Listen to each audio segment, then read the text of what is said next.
أعوذ بالله من الشيطان الرجيم. بسم الله الرحمن الرحيم. اللهم صل على سيدنا محمد طب القلوب ودوائها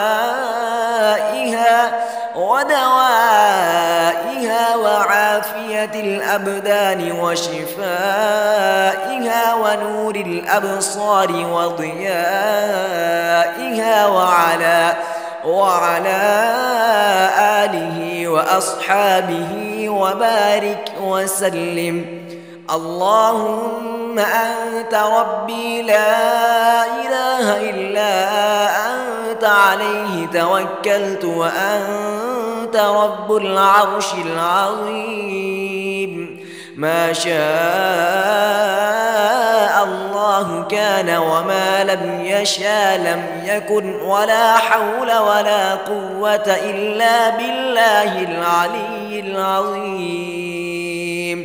أعلم أن الله على كل شيء قدير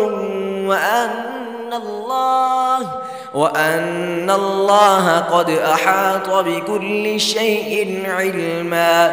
اللهم إني أعوذ بك من شر نفسي ومن شر كل دابة أنت آخذ بناصيتها، إن ربي على صراط مستقيم. اللهم صل على سيدنا محمد صلاة تنجينا بها من جميع الأحوال والآفات، وتقضي لنا بها جميع الحاجات، وتطهرنا بها من جميع السيئات، وترفعنا بها عندك أعلى الدرجات، وتبلغنا بها أقصى الغايات من جميع الخيرات